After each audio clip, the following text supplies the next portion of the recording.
Friends, हम अक्सर कहते और सुनते हैं कि अपनी सीमा या हद में रहो, अपनी हद मत पार करो। पर क्या हम खुद अपनी और दूसरों की हदें जानते हैं? उनकी इम्पोर्टेंस पता है? शायद नहीं। देखिए, सभी रिश्तों के लिए हदें या लिमिट्स होना बेहद जरूरी है। दोस्तों, पति पत्नी, पेरेंट्स और बच्चों, बॉस और एम्प्लॉइज, स्टूडेंट्स एंड टीचर्स, हर रिश्ते में उचित हदों का होना आपके मधुर रिश्तों और मेंटल हेल्थ के लिए बेहद जरूरी। पर हदें नहीं निभाने पर गहरे से गहरे रिश्ते में भी खटास और दरार आ सकती है। ये हदें शारीरिक, मनोवैज्ञानिक दोनों हो सकती है, जैसे रूममेट, दोस्तों, सिबलिंग्स या पेरेंट्स से अपना मोबाइल देखने या कमरे में नॉक किए बिना आने से रोकना, या लाइफ पार्टनर को एहसास कराना कि उनके सपने, लक्ष्य, सोच और जीवन मूल्य हमेशा मेल नहीं खा सकते, एक जैसे नहीं हो सकते। तो देखिए, रिश्तों में हेल्दी लिमिट्स होना क्यों जरूरी है। पहले, हेल्दी लिमिट्स हमारी फिजिकल, मेंटल और इमोशनल हेल्थ इंप्रूव करती है। जैसे एक दूसरे की फ्रीडम को एनकरेज कर, आपसे निर्भरता कम करने, बातचीत करते समय एक दूसरे से अपनी एक्सपेक्टेशंस बताने में मददगार होने, हमें सशक्त और एम्पावर करके हमारा सेल्फ कॉन्फिडेंस और एस्टीम बढ़ाने, एक दूसरे की जिम्मेदारियां स्पष्ट करने और दूसरों से अपनी इच्छा, जरूरतें, विचार और भावनाएं अलग करने के लिए आपसे लिमिट्स होना जरूरी है। दूसरा, उचित हदों के बिना आपके रिश्ते कड़वाहट से भर सकते हैं। यदि माँ बाप, दोस्त, जीवन साथी या आप खुद एक दूसरे की सीमाओं को लांघ या नजरअंदाज कर एक दूसरे की प्राइवेसी पर हमला करेंगे तो उन्हें बुरा महसूस होगा। एक दूसरे को अनकंफर्टेबल करके आपका रिश्ता खराब हो सकता है। तीसरा, सीमाएं हमारे पर्सनल संबंधों में ही नहीं बल्कि नौकरी पेशे में भी जरूरी है, ताकि आपके बॉस अनुचित कंट्रोल से आपकी जरूरतों की उपेक्षा न कर सके। वर्क प्लेस पर अनुचित सीमाएं आपके घरेलू और दाम्पत्य जीवन को असहज कर सकती है। चौथा, पति पत्नी को सेक्स नीड्स, सीमाएं और अपेक्षाएं बताना जरूरी है। अपनी सीमा बताने से पार्टनर के दुखी होने पर खुद को दोषी मानने की जरूरत बिल्कुल नहीं, क्योंकि ना कहना आपका अधिकार भी है और अपने प्रति आपका फर्ज भी है। सभी रिश्तों में उचित अनुचित सीमाओं के बीच अंतर को समझना बेहद जरूरी है। जीवन के हर पहलू में उचित हदें हमारी लाइफ के कई पहलुओं को बदल सकता है, जिसमें काम से लेकर पारिवारिक रिश्ते और डेटिंग शामिल है। सो प्लीज, उचित और अनुचित सीमाओं के बीच अंतर को समझिए। जैसे सेक्स लाइफ की सीमाएं, इसमें फिजिकल इंटीमेसी से पहले उनकी सहमति लेने से लेकर सेक्स के दौरान अपने पार्टनर के कंफर्टेबल होने का ध्यान रखने तक सब कुछ शामिल है। कई महिलाएं डर, शर्म या हिम्मत न होने के कारण अपने पार्टनर से अंतरंग रिश्ते बनाने में बहुत अनकंफर्टेबल होने पर भी ना नहीं कह पाती। ये गलत है।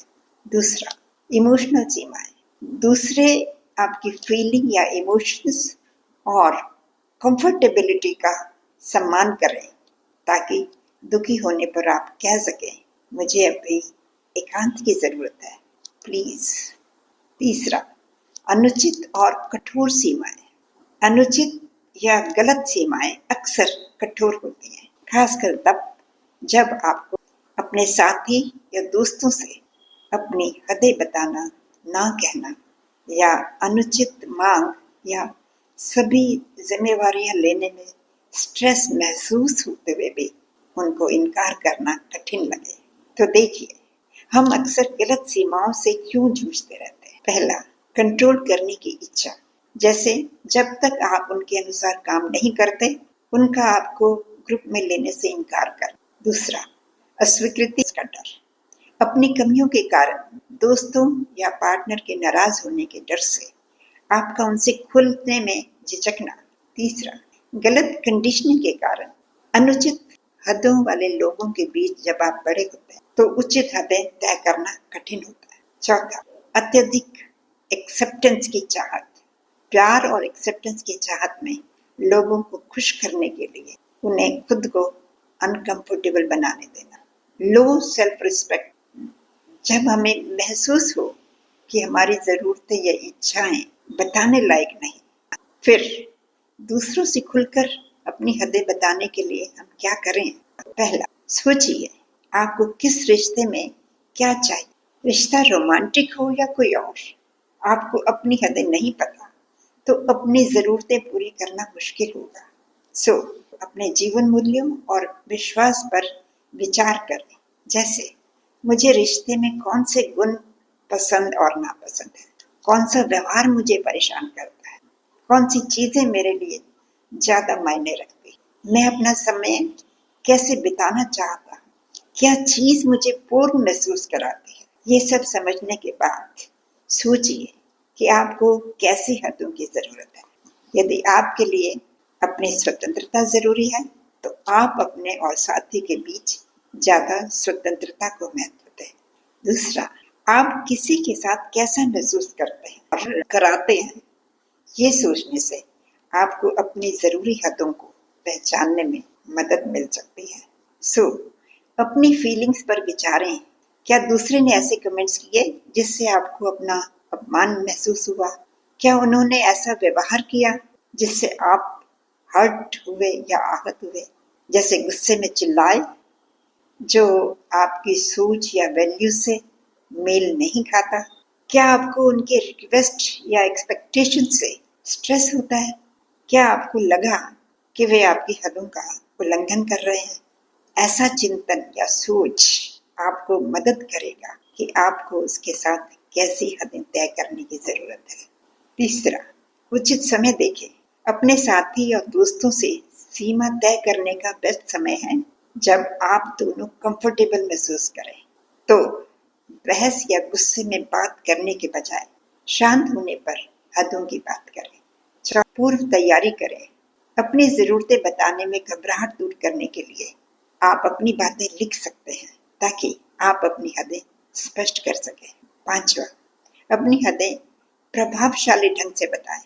जल्दबाजी में की गई बातचीत, अस्पष्ट अनुरोध और गलत शब्द प्रियजनों के लिए आपकी हदों को समझना और सम्मान करना मुश्किल बना देती है। तो अपनी भावनाओं को साझा करना रिश्ते की सीमा के लिए शानदार आधार बनाता है। छठा, आरोप लगाने वाले आप बयानों से, यानी you did it, you have done it, ऐसे बयानों से बचें और मैं कथनों यानी आई स्टेटमेंट्स का उपयोग करें। जैसे, आपने मुझे हर्ट किया के बजाय कहें कि आपके शब्दों और व्यवहार से मैं बहुत हर्ट हुई हूँ। सातवां, स्पष्ट बोले। जितना संभव हो उतना स्पष्ट हो। दूसरे को भ्रमित करने से बचें। जैसे, मुझे ज्यादा व्यक्तिगत स्थान चाहिए, ऐसे अस्पष्ट अनुरोध के बजाय स्पष्ट बोलिए कि आपकी अचानक मेरे कमरे में आने से मैं असहज या अनकंफर्टेबल, कृपया नॉक करके आइए। आठवां, शांति लेकिन दृढ़ता से दूसरे को महसूस कराएं कि आप गंभीर हैं लेकिन उसका अपमान बिल्कुल नहीं कर रहे। आपके साथी यदि कोई प्रश्न पूछे तो आपको अपनी जरूरतों को उचित ठहराने या खुद को समझाने की जरूरत बिल्कुल नहीं, बल्कि आपकी बात सही ढंग से उन तक पहुंच गई या नहीं, ये जानने के लिए आप भी प्रश्न पूछें। फाइनली, हमें अपनी सीमा बतलाते हुए ध्यान रखना होगा कि दूसरों को हमारे शब्द और व्यवहार बुरा न लगे। दूसरों को उनकी अपनी भावनाओं की जिम्मेदारी लेने दें। आप तो बस विनम्रता से अपनी हदें बताएं और एक दूसरे की हदों का मान रखकर रिश्तों को मधुर बनाएं। यदि ये सब अच्छा लगे तो लाइक, कमेंट और शेयर जरूर कर दें ताकि ज्यादा से ज्यादा लोग इससे लाभ ले सकें। Thank you.